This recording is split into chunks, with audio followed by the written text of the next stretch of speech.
Let's go to Place de la République right now. Cyril Payen is our reporter. I think he's just arrived there amid the celebrations among supporters of the left-wing alliance. Cyril Payen, I hope you can hear me.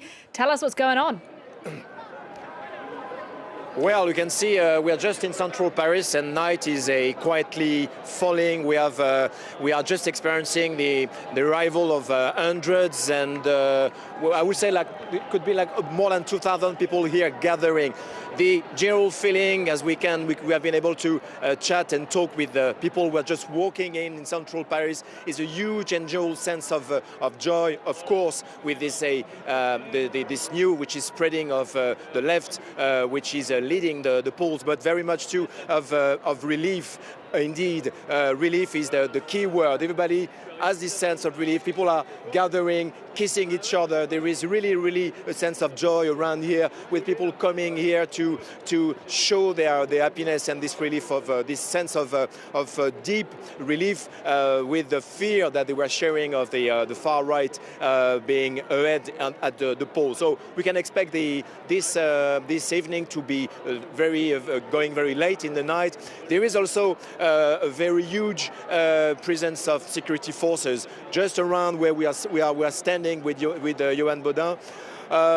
Hundreds of security forces were just blocking all the streets around here, just to prevent any things that could happen, because a lot of threats were given to this event. But it looks like very much that people again are gathering more and more very happily, and you can see this is very big symbol of the French Republic, and people are here to celebrate very much this idea of the French Republic.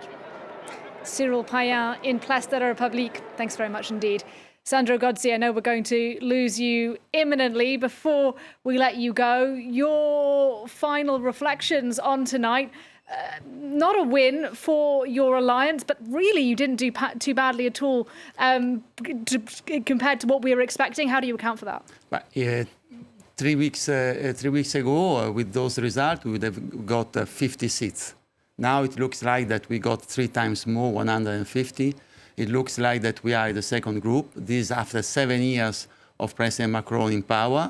We know that all the presidents have suffered losses during the mandate in the Fifth French Republic. So I think that and a very high turnout in the participation, turnout in the polls of the voters, with a very good result, a clear no to the extreme right.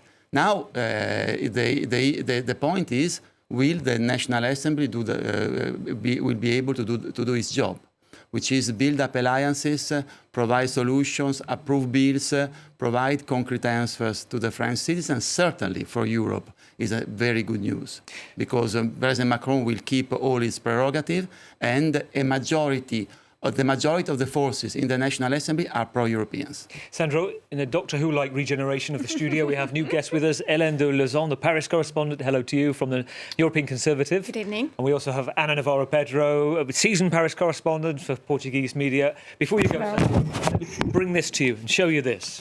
You're an optimist. This was the map. As you can see, the yellow, 2017, 350, majority for your party, the coalition. 2022. We see it shrinking. They haven't got it. They've got what you call an almost majority. They had to work. Now we've seen a sudden shrinking again. Now, this was a pop-up party back in 2017. Isn't the problem with pop-up parties? They go pop.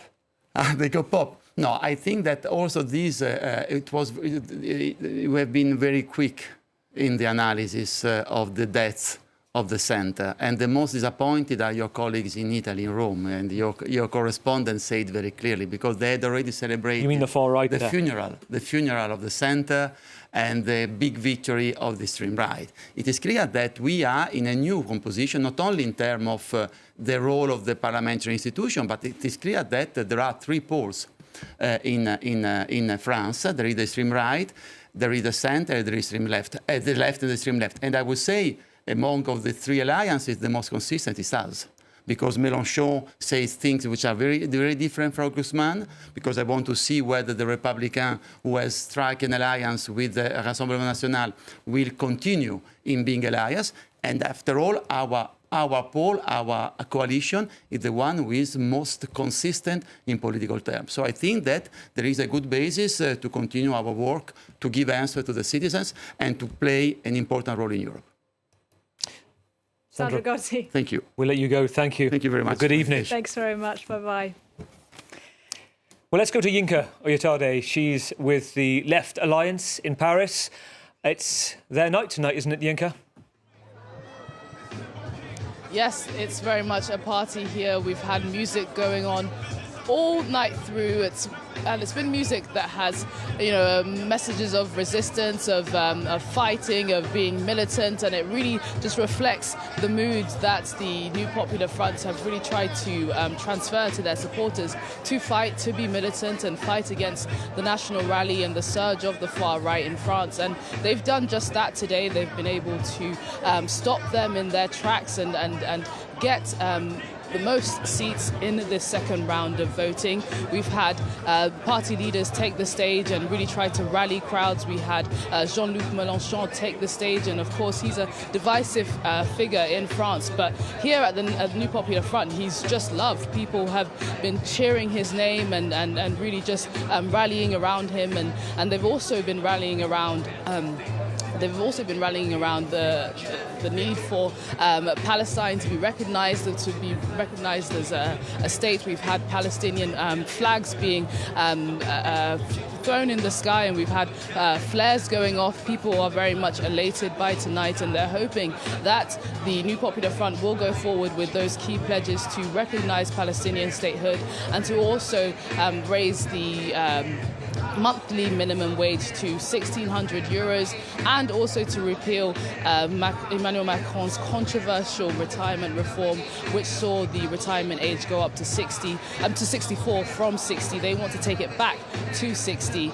So yes, it's been very much a militant and atmosphere of resistance here, but also celebration. They really feel that this is a big victory for them, and they've really avoided the worst case scenario for them, which was the National Rally winning. Yinka, thank you. To quote Sandra Gozzi, as we go to Matignon and bring in Luc Brown, the talk of the political death of Emmanuel Macron was greatly exaggerated. Is he being optimistic there, Luc? What's the mood around those you've been speaking to? Yeah, you're quite right. Gabriel Attal announced that he would be handing in his resignation to Emmanuel Macron on Monday morning. But despite that glum outcome, Attal, the Prime Minister, did seem to be underlining the positives of Sunday's legislative elections. He said 3 times as many MPs than had been predicted from his centrist alliance had been elected this evening, and that the centrists were still standing, and that French voters had refused to bow to the extremes from both sides. Now, the next stages are likely to be very interesting, and that's what was much of the bulk of the speech from Gabriel Attal.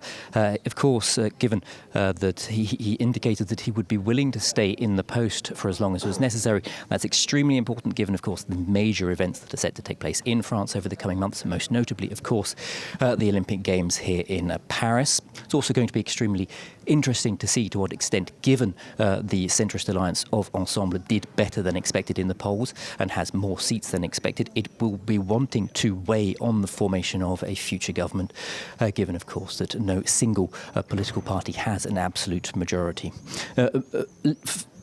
Moving even further forwards to 2027 and the next presidential election, where the likelihood that Marine Le Pen will be president once more, Gabriel Attal underlined the need for a new political proposal, rejecting the extremes. That's basically what, it has to be said, Emmanuel Macron promised back in 2017, meaning the problems of 2017 may not have been resolved by Macron in 2024. Luc Brown for us there at Matignon. That's the seat of the outgoing now Prime Minister. Thanks very much indeed.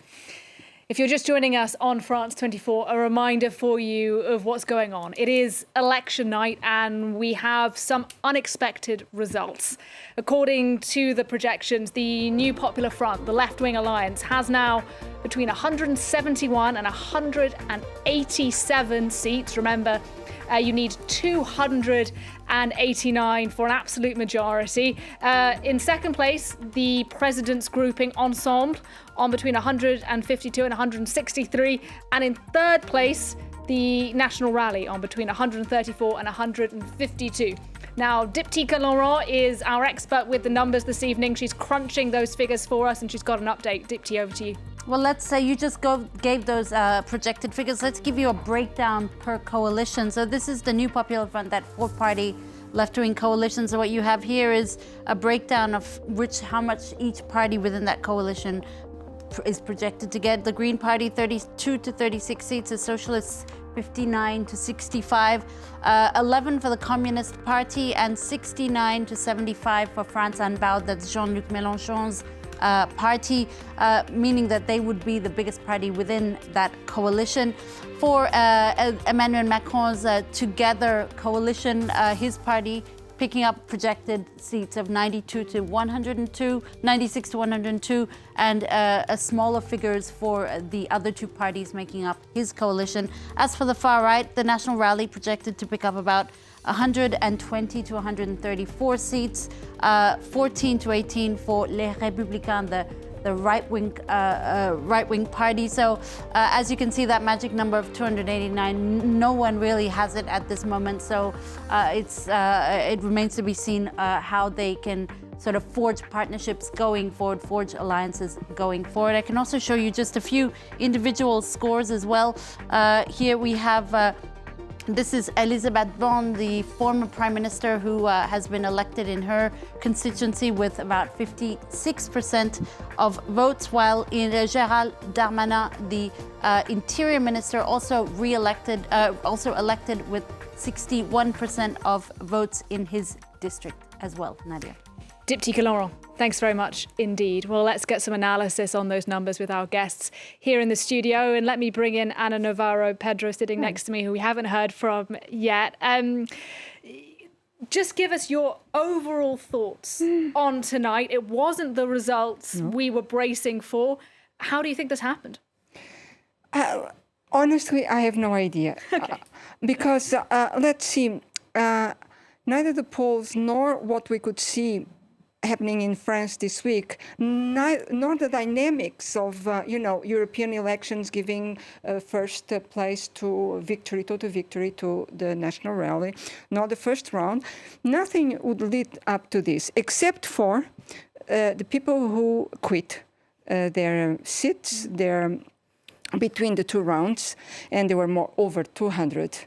And in that strategy, Emmanuel Macron is the one who probably is pulling the biggest victory out tonight. But still, it's very amazing, a very amazing result, because we did not expect it. The first polls very early in the afternoon were not giving us this idea. And then one poll institute said, no, but the left is ahead, and so all the others follow up. So there is something that I'm really waiting with some very, very interested to get the running down the countdown of all the votes tomorrow. You talk about there being this sort of narrow potential victory, if that's the right word, for Emmanuel Macron's Republican arc. I just interested to know your thoughts on that, Hélène Dulezan, and also bringing in, welcome back to you as well, Pierre-Jérôme Henin, founder of Media 9, journalist, commentator. Starting with you, Hélène, where's the victory here? Who can celebrate tonight? I think nobody can celebrate tonight, because we are back to a situation that we knew too well in France. Here it is not the columnist but the historian that speaks. It's the situation of the Fourth Republic, with the three blocs that were opposed together, and with no one being able to lead a proper policy for the country, because what we are going to see in the next month is an ungovernable France. So there is no victory for anybody tonight, to my mind. But I would say that Macron is not the loser that we expected. And in a way, he has to be rather satisfied by the result tonight, because it's not a secret. He's a very unpopular figure among everybody. I remember that 2 weeks ago, I was on a radio set for a British channel, and I was facing a leftist journalist. I'm working for a conservative magazine, and we were both saying, well, we agree about almost nothing, but we agree on one point: Macron is a disaster. And tonight, Macron did pretty well, I think. So if there is someone who can say there is a kind of victory, it's Macron. Well, also, you say nobody's celebrating tonight, but they are. Look, Place de la République right now, fireworks around the statue of Marianne. The red flares going off. It looks like a European football cloud for the Euros more than it does the middle of Paris tonight. We were expecting that there would be left-wing supporters of the Left Alliance, but maybe more akin to what we saw last week, which was against the rise of the success of the Front National, the National Rally far right. Pierre-Jérôme, do you agree? Is this who's celebrating? Is it a small celebration for Macron, biggest for the left? And what about the National Rally? First of all, I'd like to stress just one point about what took place, which is very important, and it's the fact that the Republican front worked very well, much better than expected, actually, and this explains most of the results tonight.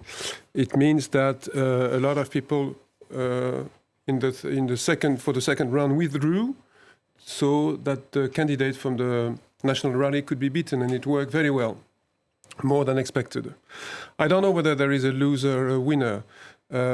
I quite agree with you. The situation will be quite difficult to deal with in the next days, weeks and months. And whatever Mr. Mélenchon has said, it will be much more difficult than that. There will be, you can see it either the bad way or the good way. The bad way is that they cannot build up a coalition in the National Assembly, so they cannot pass any text, and the situation is blocked. And maybe this could lead, within the next months, to a so-called technical government that took place, for instance, several times in Italy, and the latest in 2021, 2022 with Mario Draghi. Or there is a change of the political culture in the National Assembly, which I hope, for the democracy, for the debate, and they can build a coalition. So either it is the German side with a coalition contract which is fully written for the next 5 years. I don't think so, especially we have the presidential election in 2027. Or they are building up coalitions text by text, but on a constructive basis. Because what is the most important thing is the necessity to implement reforms to deal with certain problems. This is the real, behind all this discussion about who does what, who is the winner, what needs to be done urgently for the country. This is the real things at stake. We're going to go to Berlin in a minute. Marc, given what Pierre-Jérôme was saying about what comes next after the Olympics, in the midst of the Olympics, what's your reading? Well, obviously, it's very difficult to read the tea leaves because we really don't know. Even you, Marc. Even me, yes. Especially me, I should say. Because, yes, it's very difficult. What's interesting is probably worth looking at is the dynamics within the leftist alliance. Because it was brought together at the last minute to avoid a catastrophe at the polls, to avoid, essentially, to thwart Emmanuel Macron's plan, which was to have a divided left and hope to pull off a victory of sorts. It didn't happen. The left won because of all the dynamics. We've seen the withdrawal and so on. But we're seeing a rebalancing within the leftist alliance. If the projections are correct, France and Baut will have the same number, roughly, of MPs. 75 they could have 75, unchanged. If you look at the dynamics, the socialists would improve by 100%. You would tell me they started from very low, so it's not such a performance, but nevertheless, they could be more or less the same amount of socialist MPs as France and Baut.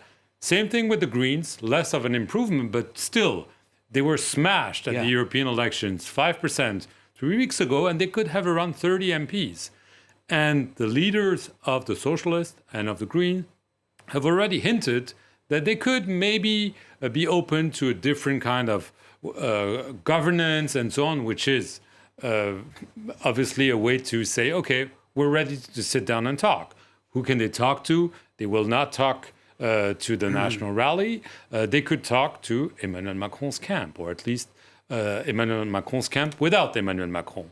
Gabriel Attal took his distances with Emmanuel Macron tonight. Edouard Philippe, it's difficult to see how they could agree on a program because they're opposed on many issues, but those are different times. Because if not, the alternative, yes, everyone is talking about 2027, but if there's a hung parliament, nothing happens, you could have snap elections yet again in a year's time. Who holds power tonight? Is it clear to you, Marc?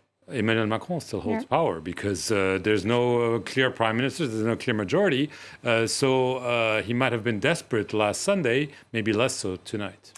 Well, as promised, let's go to Berlin for you now on the programme and speak to our correspondent there, Nick Holdsworth. Nick, look, Germany traditionally France's closest partner within the European Union. How is Olaf Scholz's government then digesting this rather unexpected news tonight?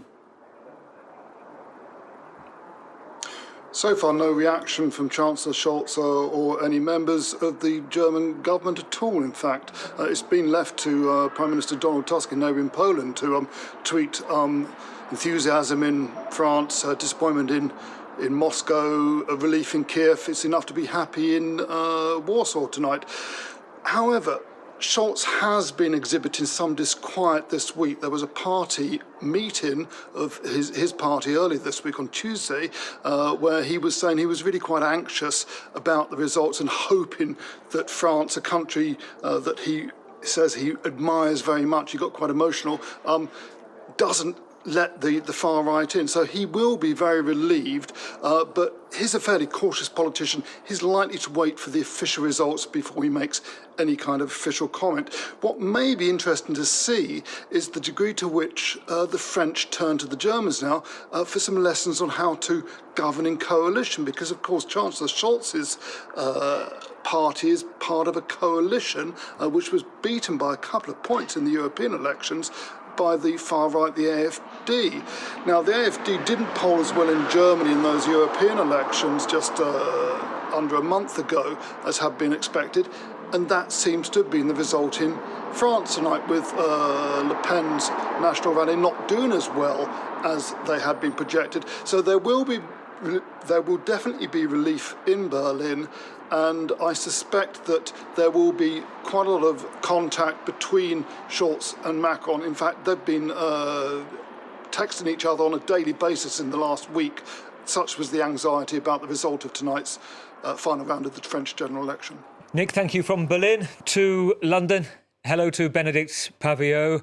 Benedict, you've been busy the last 2 days bringing in and saying hello and talking to Keir Starmer, the new centre-left Prime Minister there, who was London calling himself yesterday, all the leaders, including with President Macron. I'm guessing Keir Starmer didn't bank on this either, given the polls. What's your reading of what the government is thinking, the new government in the UK? The government will be very cautious indeed about what it says. Of course, the results aren't finalised yet. I think they will wait for that. Today, for Mr Starmer, the new Labour Prime Minister, it was very much about concentrating on the four nations. Of course, he will be... by the way, the laughter that you're hearing is from a lovely, charming group of people who've got nothing to do with the fact that we're here at a pub. That's very sweet of you. Thank you very much indeed. So sorry. Hope we haven't spoilt your evening. Benedict, you've made so it. You I think they'll be very cautious. You've made their sorry, I was... Oh, Gavin. Well, also you have the backdrop of the evening. All right, we've just gone viral. I know, I can just feel it. Absolutely.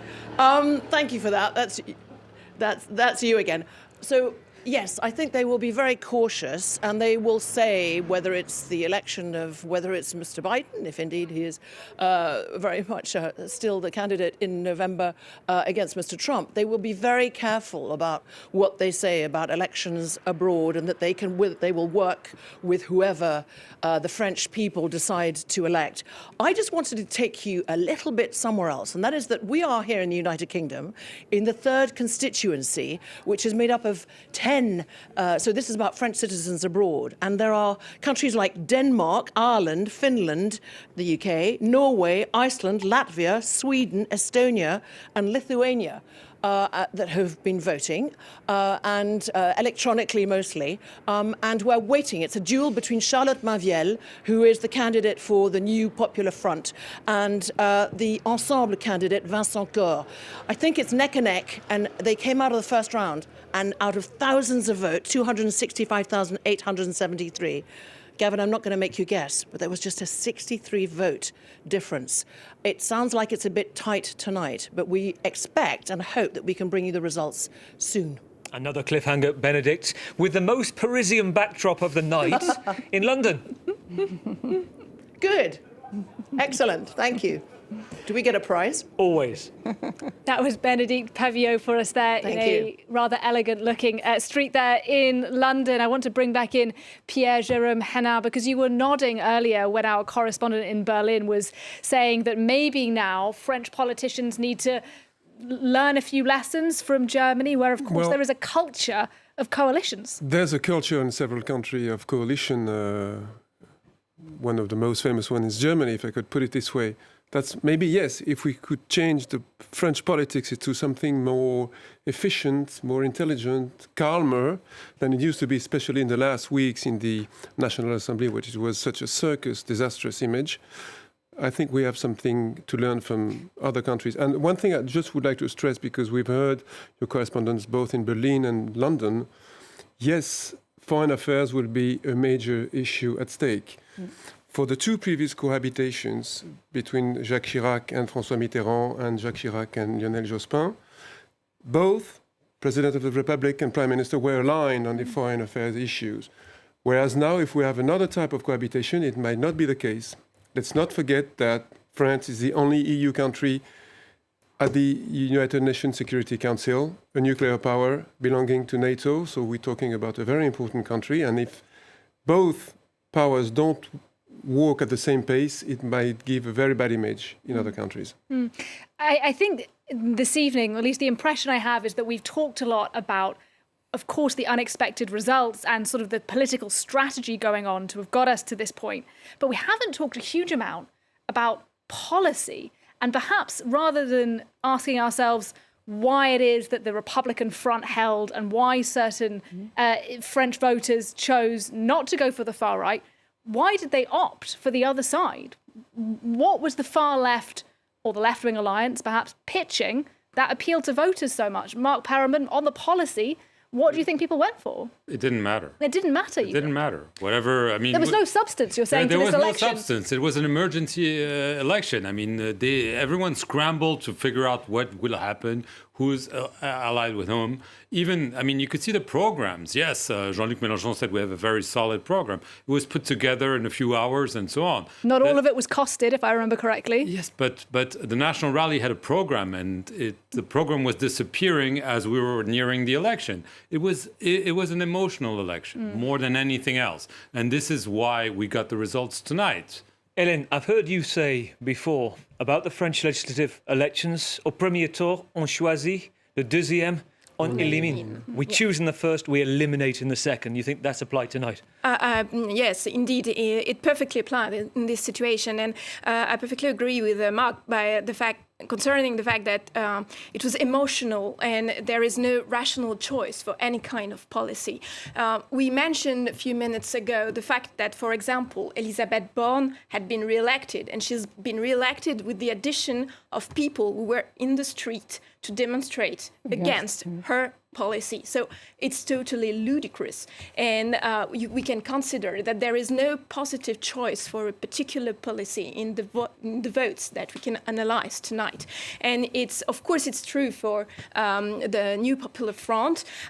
It benefited from the alliances, the withdrawals, but I'm sure that all the people that voted for the New Popular Front do not know what is in their program and not necessarily agree to all of that. And for Macron, it is exactly the same thing. The election of Borne is emblematic. But has Jordan Bardella got a point, Anna Navarro, when he says the system is against us? We won. We were beaten by an unfair system. Pierre-Jérôme, you wanted to speak, both of you. Yes. Yes, of course. I mean, there were about 200 candidates who left the race in order to block National Front. Now, is this democratic or not? People didn't have. There is a question. There is really a wide question for politicians and scientists and sociologists. But the fact is, he's not wrong, and it's going to further feed sense of victims by the national rally. And I think also we have to see what is going to happen, with the results, because we haven't had them yet. We don't know exactly the proportion of seats for each bloc. We don't know it yet. It's going to be very, very near, I believe. Well, we had the head of Ipsos on a short while ago who said he's generally within a couple of percentage points of past elections, pretty accurate. There are certainly millions and millions of National Rally voters in the first round that are horribly frustrated tonight. And I think that their victory, and angry, that their victory was stolen. True or not, I don't know, but that's a reality we cannot avoid. This raises one very important issue. It's the voting system. Is the two-round majority system as we have now fair or not fair anymore? Shouldn't we introduce a little bit of proportional or more than a little bit to really reflect what is the reality of the political forces and the voters in this country? I personally do think so. Isn't it supposed to be, though, that this two-round system is in place for stability, so that we don't have the kind of division that we have tonight? Yes, for stability and avoiding the extremes. What did we have tonight? But the contrary, so we need to think it over. Anna, go ahead. It has been pushed to its limits. I mean, this game of giving up elections in each voting area in order to benefit this vote or not. Elaine was saying it before. People who voted for Elizabeth Borne tonight and who were in the streets protesting violently against her laws, especially against the retirement law. I mean, can you imagine? I think psychologically, what is it going to be for those people? I think this result is putting this country in a very dire situation, psychologically, socially, and politically. It is. Anna, it's last orders and kicking out time at the National Rally gathering headquarters in Paris. Let's go to Catherine Norris-Trent. Yeah, hi, Gavin. It's time up for the press here, but as you can see, most of the partygoers have already left. The scene behind me is pretty empty. There are still some people across at the bar, I should add, but they're asking us to wrap up, and I don't think this is going to continue late into the night, because this has been a disappointing evening for them, no matter how they try and dress it up. We should add that Marine Le Pen came in very quickly to the room to great cheers of support from her party members, but to the press she had to answer questions about how disappointed she was, and she said that she wasn't disappointed because the RN had managed to increase its number of MPs in the French Parliament according to these exit polls, but she was very much trying to see the bright side of things there.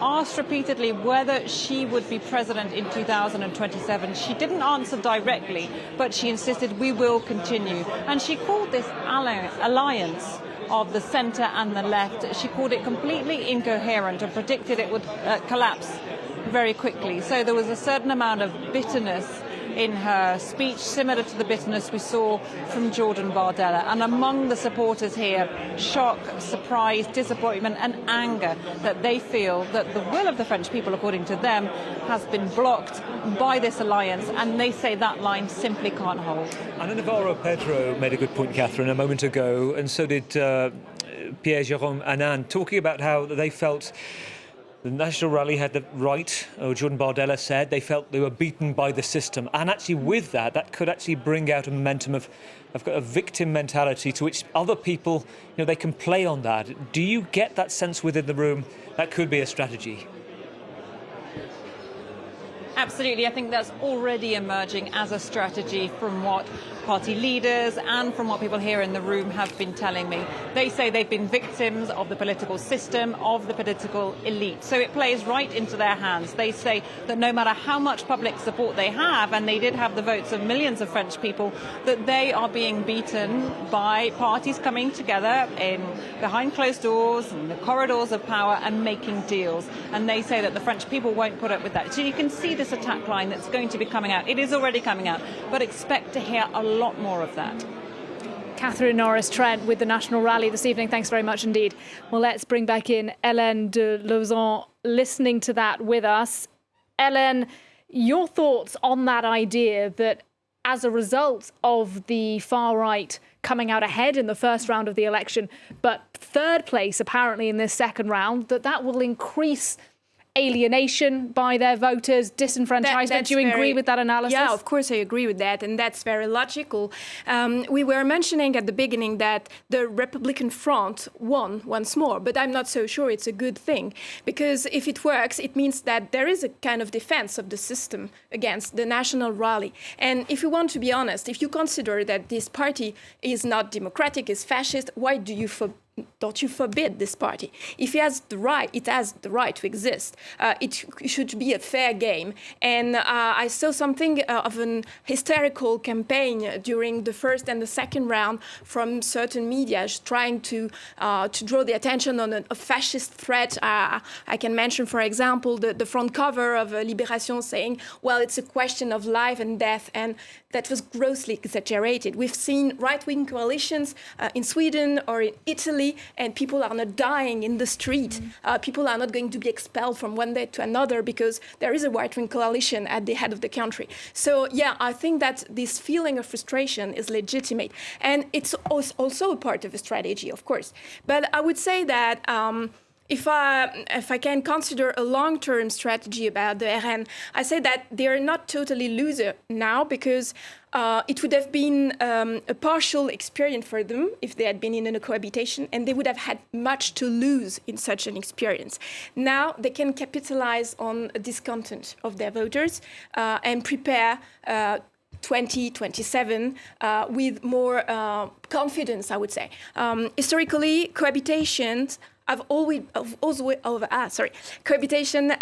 been followed by the defeat of the personality who was prime minister before the presidential election, Chirac and then Jospin, etc. So if they consider a long-term strategy, they can capitalize on this frustration and say, well, we will be back in 2027. And that's what Marine Le Pen says when she says, our victory is just delayed. What did you make of Marine Le Pen saying, Hélène, in an interview this week, that she's not far right, she's between the centre-left and centre-right? Oh, she didn't exactly say that. She said that in an American system, she would be considered as, She denied being far right. No. She denied being far right, and I think that this label of far right is not fitted to the present state of the Rassemblement National. Although the Supreme Court in France, Marc, has ruled that they are considered far right despite an appeal. Is that right? The Council of State. The Council of State, yeah. But, some journalists consider that this label has been in a kind of arbitrary manner been imposed on some forces. And I think that the present state of the Rassemblement National is not a far-right formation, because if you consider the most of the elements of their program, you can find these elements in some coalitions, in some other formation abroad, which are not considered far-right. And it has nothing in common with the Front National from the origin in 1972. You know that this argument is often put forward by some members of the RN saying, well, we are just back to the program of the RPR in the 90s, and that's not so wrong, in fact. So not on the whole, but on some particular points, that's true. There are some markers that the National Rally clearly still has, and puts them to the far right of the political spectrum. I mean, what are you thinking of, for example? Well, national preference. In Algeria, the government is in favor of who do you preference. compare it to? I mean, well, it's not. I'm comparing France with Germany and other European countries. In Switzerland, Algeria has a peculiar story with France. In Switzerland, you have national preference. You do not consider that Switzerland but it's a marker. I mean, they haven't abandoned it. This was there from the origins and so on. So it's been there. I mean, the issue of immigration, they're not the only ones. It's true. The France went to the right, probably. Well, it's become emerging, hasn't there? Yeah, no, clearly. I mean, if you look at even Macron's last reform on immigration, took many of the elements. So you could argue that it has become mainstream. But there are some clear markers that still puts them towards the right or the far right of the political spectrum. Others not, put them on the left. Bringing back the retirement age to 60 is also something that's been promoted by the left. I would like that the label extreme left or far left be used more often, that we use the label far right in the press. Unfortunately, it's not the case. We'll keep this conversation going in a moment, but for our viewers just joining us, let's crunch the numbers on this historic election night. Diptyque Laurent is at the touchscreen. Dipty, over to you. Well, this is most likely the last projection we'll get this evening, Nadia. So these are the projected number of seats per coalition after the second round. So this is a new Popular Front, that four-party left-wing coalition, projected to get about 177 to 192 seats. Emmanuel Macron's presidential majority here projected to get 152 to 158 seats. And that far-right alliance in purple here projected to get 138 to 145 seats. As you can clearly see, no coalition there has that magic number of 289 that's needed to get an absolute majority. So they will have to make some alliances going forward. Let's just give you a few of those the constituency results as well. This is Stéphane Séjourné, his from Emmanuel Macron's party, actually, the Minister for Europe and Foreign Affairs, winning his seat quite comfortably in this second round. And this is Franck Riester, also from Emmanuel Macron's presidential majority, also winning. But this is interesting because in the first round, he was actually second place to the far-right candidate. He's now come out on top, possibly because of that Republican bloc vote, that strategic way of voting that has contributed to a lot of victories this evening. So those are just some of the early results coming out, as you see there. A very different looking National Assembly going forward, Nadia. Diptyque Laurent, thanks very much indeed. We're going to go to Kyiv in a moment, but I first just quickly want to bring in Ana Navarro-Pedro, who's with me in the studio as well. We were talking with us in the studio, team with us here. Anna, we were talking about the far right and whether or not we can actually continue to classify them in that way today. The same conversation happens on the left, doesn't it? It's the extreme left, Emmanuel Macron said during the campaign. Just briefly, is that a fair description? It was the big enemy, wasn't it, as said by Macron? But is the language fair? Is Jean-Luc Mélenchon and the LFI, are they extreme? What makes them extreme? Well, it's a very vast question to answer just like that. But yes, when he says that he would invite, not now, but when he was a presidential candidate, that he would invite Maduro, the president of Venezuela, to France, for instance, because...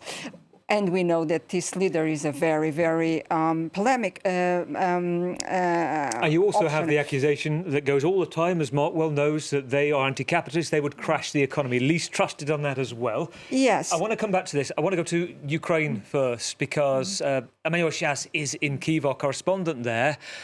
And this is a night where, well, it matters. There's an ongoing war. Yeah. There are people on the front line decisions. Europe meets leaders.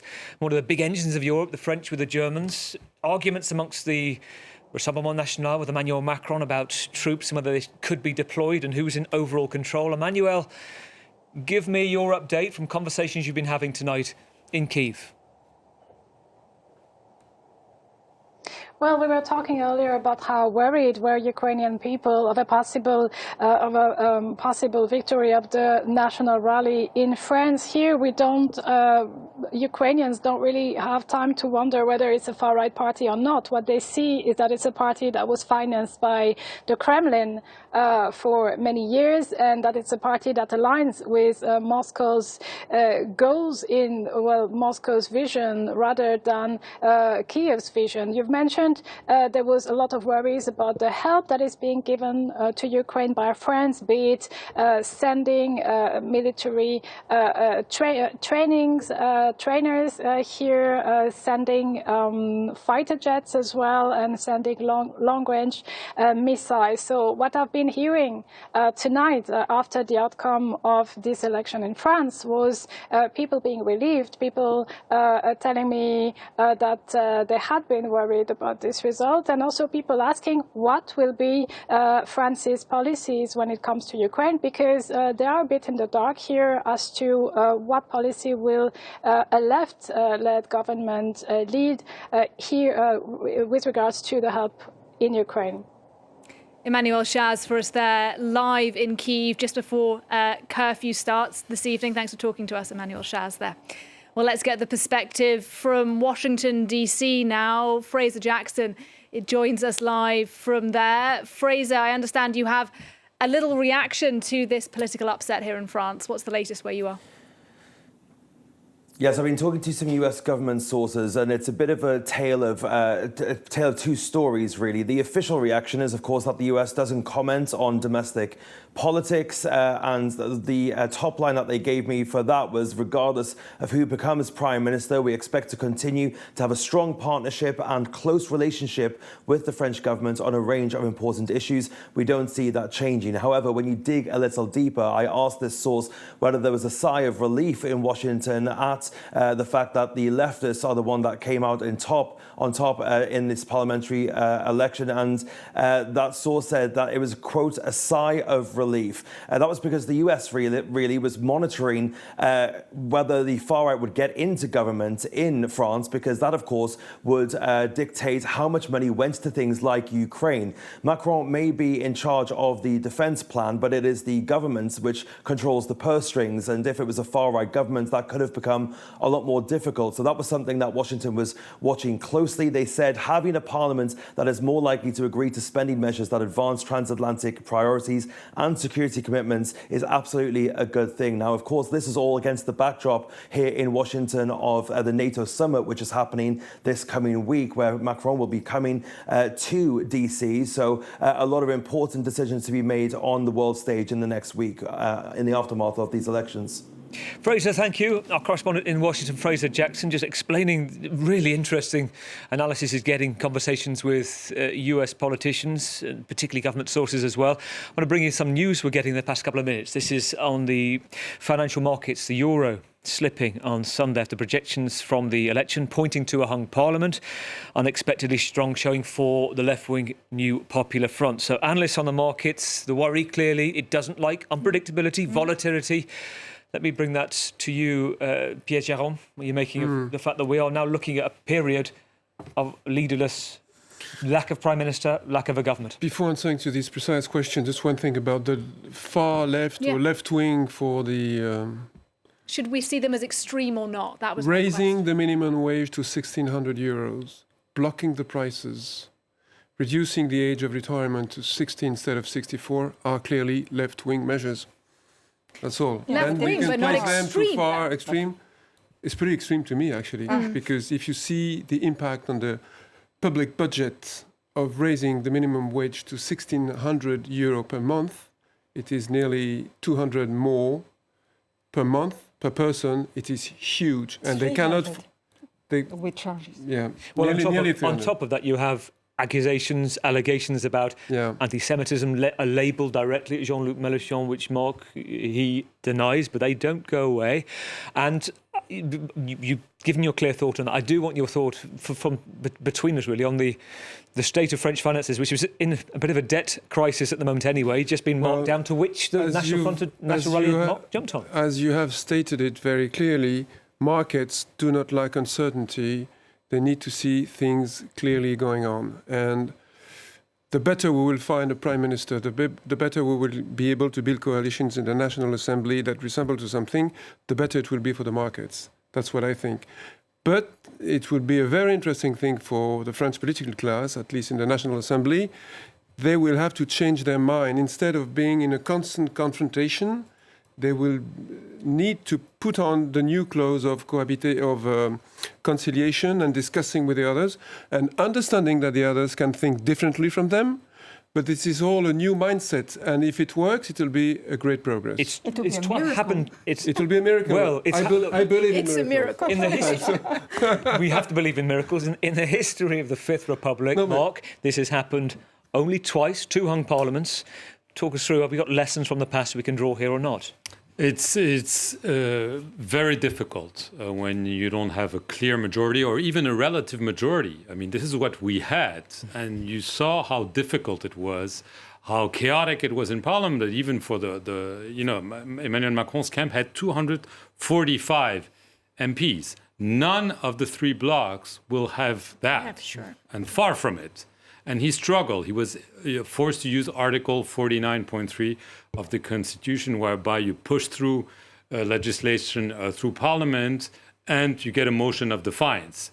And he was probably fearing that one of those motions of defiance would come to pass with the vote of the budget that was scheduled in the fall. So when you have a relative majority, it's already a struggle. Now, if you have nowhere near a relative majority and you have three blocs looking at each other, there's no way it works if those three blocs remain three blocs. The only possibility is a merger, a partial merger, or name it, or unholy alliance, whatever, with at least parts or a large part of two of the blocs. That's the only way it works, but it's not the culture. It's not, I mean, parties don't do compromises here in France. They say, we want to apply our program. This has to change. If not, you'll have a hung parliament and you have new elections in a year's time. A notable message from Jordan Bardella, Hélène, was the fact that he said last week, we are seeing the left-wing alliance, their supporters coming out. And these scenes were seen tonight. He said, you won't see that from the National Rally supporters. You won't see trouble. You won't see protest. Is it fair to say that he is reflecting that it's a calm within the party? These are not, quote, fascists from the past. These are people who, everyday voters wanting something different. Well, I cannot put forward my responsibility on what. But it's evident tonight, isn't it? What we're seeing, these live images. I mean, I don't know every single activist within the Rassemblement National, but the fact is that we learned in the afternoon that the police in Paris were given the orders to securize the headquarters of the RN, the headquarters of Renaissance, the National Assembly, and the Élysée Palace. But it was not by chance. Riots were expected from the far left, so not from the far right, or else the headquarters, the headquarters of the RN or Renaissance wouldn't have been under protection. So, is it a notable point from the far right? It is, and if they play it well, they will give orders to avoid any upheaval coming from their party, because things are going to get heated in France. In 2022 presidential election, I and a lot of foreign correspondents here were all beaming and saying, maybe this time the French are going to have a real parliament, not some firm belonging to a holding that is run by the Élysée, and they will learn to to behave as in a parliamentary election. It didn't happen. It was worse. It was actually much worse. I don't think that now it will change, although most of the upheaval in the parliament came from the party who now is leading the left coalition. We got 1 minute, Pierre-Jérôme. Very quickly, I'm an old European supporter. I've been working in Brussels. Let's look at the way the European Parliament works. Yeah. It's a very good example of what should be done here. I come from a parliamentary... Let's be humble and look at that. But I still think you hope too much. It's been a pleasure to hear from you all this evening for this extraordinary night in French politics. If you're just joining us, let's remind you of what we're dealing with. The left-wing alliance has come out ahead in this election. The Ensemble, the presidential majority, second place, and in third place, despite what we were expecting, the National Rally. Much to come over the next few days. Let me thank our guests here in the studio. Ana Navarro Pedro, next to her, Pierre-Jérôme Henin. Hélène de Lauzun there, and of course throughout the whole evening, thank you very much, Marc Perelman, our French politics editor. I'm Nadia Massih. Gavin? Thank you. Well, we've seen tonight, just to briefly sum up, a shrinking of the centre. We didn't see the National Rally take, as polls predicted, as a victory to be the biggest party. It is the Left Alliance that is the biggest party, and yet we are now, with the Olympics coming up, in a situation of deadlock and a lot of negotiations coming. And watch out for this resignation attempt tomorrow. He's going to go to the President, Gabriel Attal, the Prime Minister. Stay with us here on France 24.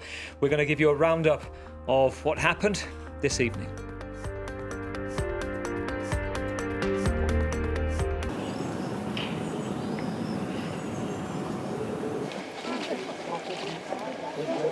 Bon vote, messieurs, dames. Allez, on y va.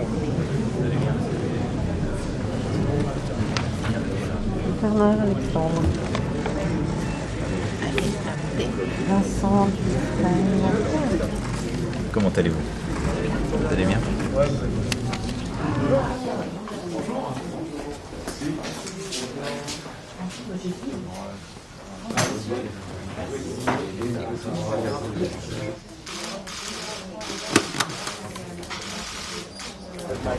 C'est Enzo qui est là? Bonjour madame. J'ai remarqué que vous arrivez toujours à trop loin. Oui, c'est ça. La semaine dernière, vous êtes là et après vous arrivez de toute façon.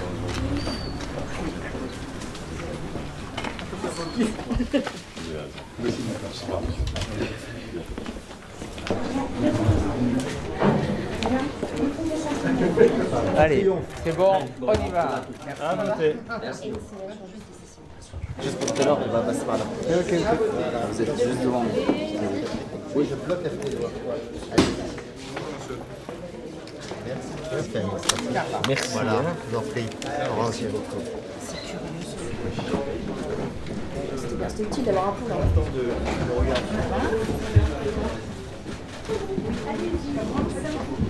En face de vous? Ouvert. C'est ouvert. À voter.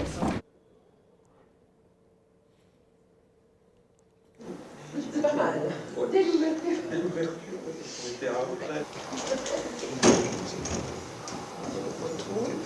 On se retrouve. À voter. Et vous élargez.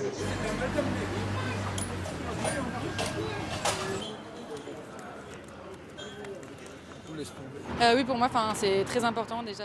It's crucial to vote, and everyone should. It's important not only to be well represented, but to show whether we agree or don't agree with what's happened in past years.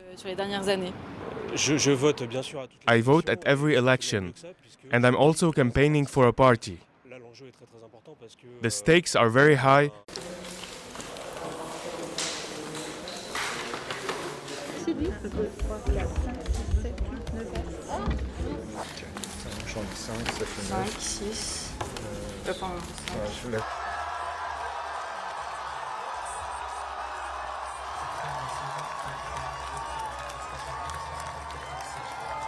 Les leçons du vote sont sans appel. The lesson from tonight is clear. The President and his coalition's defeat have been confirmed. The President must bow down and accept this defeat without attempting to find a way around it in any way possible. The President has the power. The President has the duty to call on the new Popular Front to rule.